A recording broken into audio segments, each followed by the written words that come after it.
make a whole series of these. The Joey Barton Breakdown Show. Shall we call it that? Yeah, I'm pretty sure he won't like it, but he likes to refer to himself as Batman. And Batman has unfortunately returned. It was a shit movie back in the day, and it's shit what's come back. So this is my thought on Joey Barton's recent ramblings. Of course, I did a video. It's about a month old now. So he's been banging on about this since then. But Joey Barton got called out the other day, and it's all getting a little bit serious now for Mr. Barton. I have, in fact, offered him out to come on this show. Now, the idea of this is where you have an adult debate. Now, an adult debate works like this, Joey, just so I can explain it to you. I will listen to you first. So you can ramble on about why you feel that women shouldn't be presenting in men's football, blah, blah, blah, blah, blah. I then have my say, and I explain why I do not agree with you. And then we discuss all the points, and we put it together, and we see who wins.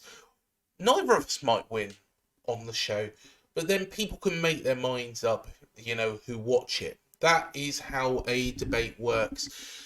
To be honest, Joey has ignored every single message of this, and I know why he's ignored it, because, let's be honest, a man-to-man conversation isn't really for Joey. Let's be fair, I'm not going to bring up the past and his history, but Joey Barton doesn't do things the normal way that grown adults do. As we saw the other day, and this is why ITV called him out. So, let me read this statement to you. For Joey Barton, an ex-professional player with significant social media presence, to target two of our pundits, Annie Aluko and Lucy Ward, with such vindictive remarks based on gender, and to invoke the names of serial killers in doing so is clearly contemptible and shameful on his part. Football is for everybody, and well done to ITV. It most definitely is for everybody. I've been working alongside her game too, and I've been a supporter of that group for a long period of time. You've probably also seen me commenting on women's rights, and the reason being is, for example, we had the Premier League's first female referee our game with QPR the other day, and she did a tremendous job. She got every decision pretty much spot on. And that's because she's a referee. It doesn't matter if she's a man or a woman or white or black, because of course we had our first black referee for 15 years the other day as well. It's because she's a referee. The rules of the game are the same. Now, if Joey Barton had come out and said, I don't like Annie Aluko as a pundit, or I don't like Lucy Ward as a pundit, that is a different thing altogether. That is acceptable. Still, you don't go and harass them and, put their pictures on Fred and Rose West, which is what Joey Barton did. I'm not going to put that picture up because I thought it was absolutely fucking disgusting. I'm sorry to use that language, but it was absolutely disgusting. Well, what does he think, that is going to gain? My biggest worry of this is, I've got a young daughter. She's a football mad daughter. And I would be absolutely delighted if she follows in the footsteps of the female pundits, the female presenters. She might not play football, but if she's got herself into a position where she talks about the game well and she discusses the game well, I will be backing her from the start to the finish, like every man should do. But the problem is, is Joey Barton is creating this massive stir in the world of football at the moment.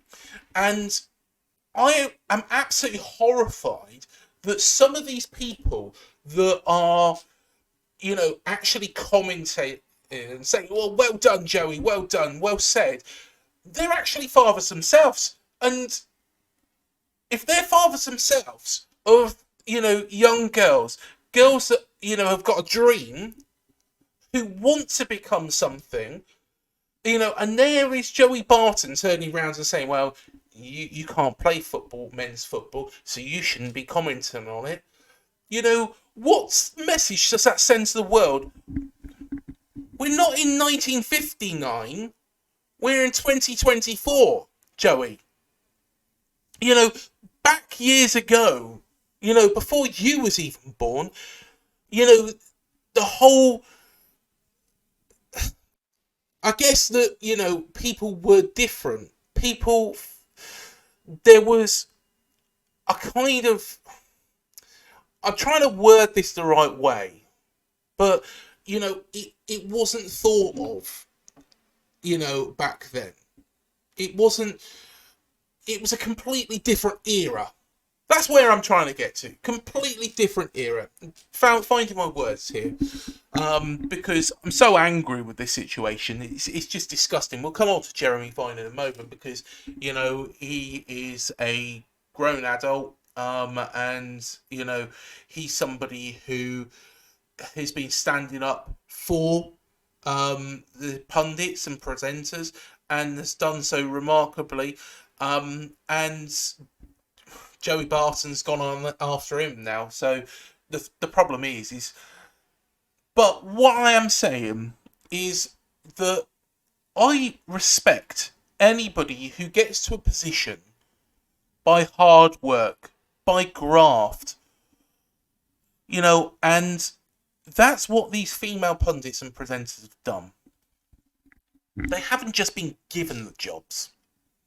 It's not like somebody, a female off the street, who's just walking down the road yesterday could turn around and say, yeah, I want to become a pundit today. It doesn't happen like that. It includes a lot of hard work, a lot of effort to get to that position. But I want to throw it back out again, Joey, because, this is one of the reasons why you won't come on this show. And this is one of the reasons you won't go on many other shows. And this is the reason why you'll only go with Pearly Things, because Pearly Things is, well, I don't know what Pearly Things is. I'd never heard of her before, but wish I never have. But, Joey, the reason why you won't come on this show is because of this fact. I threw out a couple of names a little while back. John Motson, Clive Tilsley. You name them. There's a lot more. Those people haven't played football at the highest level, which is what you are turning around and saying they need to be. But those two, John Motson and Clive Tilsley, are two of the best commentators of all time. So how does that work?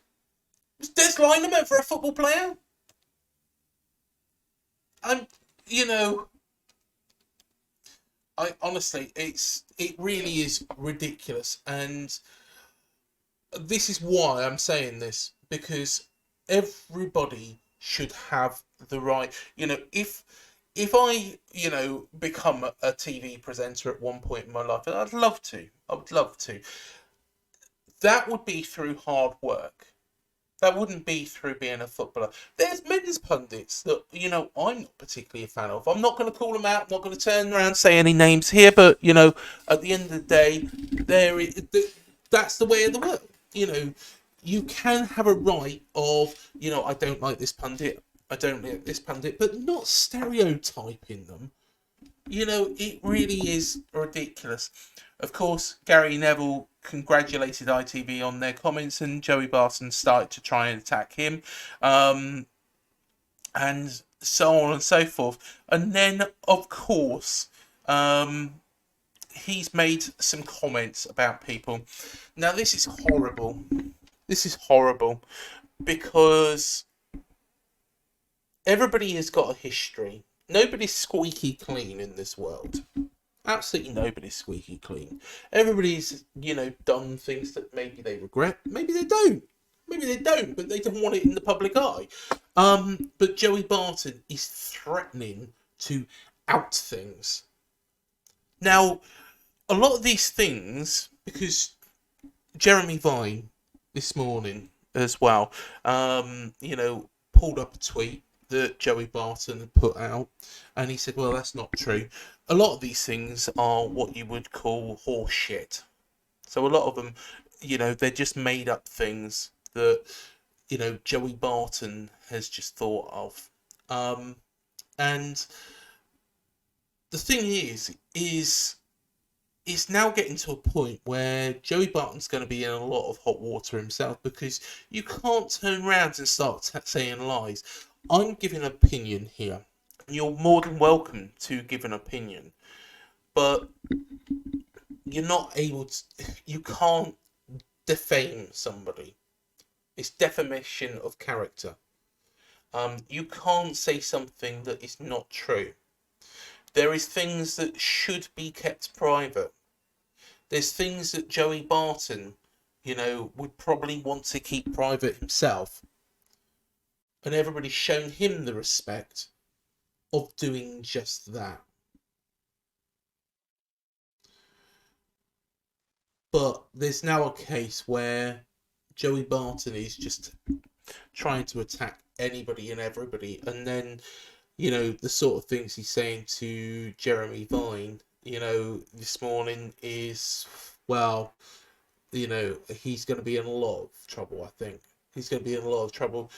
If you do a little bit of research, actually, on Jeremy Vine, he did actually go to court a little while back because of a gentleman called Alex Belfield. Well, I shouldn't call him a gentleman, but Alex Belfield, come out and said a load of stuff about Jeremy Vine. I haven't followed that story, so I don't know much about it. But Jeremy Vine managed to actually get that situation resolved. I think Joey could well be playing with the wrong party there. But if he carries on, he could well end up in some hot water. It's all well and good having an opinion, but abuse, effectively what you could say is harassment now, is, well, it's getting ridiculous. Let us know your thoughts. This should really stop. It should really stop. Joey Barton, as a family man, should be embarrassed about what is going on at the moment. Why he has sent off this tirade, I don't know. He's basically ruined his career in management. Let's be honest, Bristol Rovers, aren't going to be calling him back up, are they? If they ever need a manager, I don't think any club in their right mind will be calling them, including a lot of very, very low league teams. I can't see anybody going after him. So he's ruined his career on the sport he loves, unless he doesn't love football anymore. In which case, what right has he got to comment? There was like I say, there was a sketch by Harry and Paul, and that Harry and Paul sketch was of they were the two managers, and they were being interviewed by a female presenter, and this female presenter was asking them questions, and they were ignoring that female presenter, and then they turn around at the end of that and say, "Where's the bloke? Where's the bloke?" Now, Joey Barton has basically retweeted that, and I think he's retweeted it as he thinks it's gospel. Now, it's not. It's called something, Joey, called satire. And I'll tell you what satire is. Satire is when it's making a point about something which isn't actually their views. So, the best example of this is Borat. Now, Borat, as everybody will know, is done by Sacha Baron Cohen. And I find it very, very funny, Borat. I do find it very, very funny, like I do Harry and Paul. To be honest, I thought that sketch was very funny, but I'll tell you why it's funny. In Borat, Borat goes around interviewing a lot of people, and his aim, and that character's aim, is to get people's extreme views out. And one of the things that Borat is, not fond of in the character is Jewish people. And what he comes out with instigates a response. Now, sometimes that response is what you expect it should be, and that's people will shoot Borat down and turn around and say that he can't say that about Jewish people or women or any other, differentiator. But sometimes people will actually start agreeing with him and coming out with things, and that's the shock part. Is that, whoa. Now, why is that satire? I'll tell you why. It's not what Sacha Baron Cohen thinks. It's a character determined to actually bring out, the shock in people. It's a character, if people go against him and say, no, you can't say that, people will congratulate those people, but it'll be funny on the spitting side of that as well. But also, if people go with what Borat is saying, which of course is wrong, then, it's the shock value of like, whoa, hold on a minute. And do you know why it's satire? Because Sacha Baron Cohen is Jewish himself. And therefore, do you feel that Harry Enfield and Paul Whitehouse are anti-women? Of course they're not. It is satire. It is meant to shock you. It is meant to actually make you think, well, that's not the way it should be. But, Joey, we know this isn't the way it should be because, of course, a little while back, I've been mentioning Her Game 2 throughout this, you was holding at Bristol Rovers Memorial Ground a Her Game 2 placard. So, either A, you was lying to yourself and you don't believe and you was just holding that placard to be polite, or B, you're trying to do this for a senseless podcast and in turn have basically ruined all your reputation. Which way is it? And then you've got the people commenting, and like I say, I'm a proud father of 2 kids, and one of those kids is my daughter, and I'm very, very proud of everything she does and everything she achieves, and she can support who she wants. She might not be interested in football, that's fine. It's entirely up to her at an older age. But at the same time, she's football mad at the moment. She'll sit down and she'll watch games with me. And, I'm hoping that I do her proud because I am bringing her up in a way that everybody is equal. And that's what I believe. Everybody is equal. If you can't say anything nice, don't say nothing at all. And that's one of the things. And those people commenting and congratulating Joey Barton, Joey himself, who have got daughters, who have got sons, who, those people will be looking up to them. Really, you need to take a good hard look at yourselves and think, really, are you doing a good job? I'll leave it on that note. Let us know what you think, and let's hope that this Joey Barton show and the Joey Barton breakdown doesn't continue for much longer. And Batman, well, I don't know many Batman movies. You know, we don't want Batman Returns. We definitely don't want Batman Forever.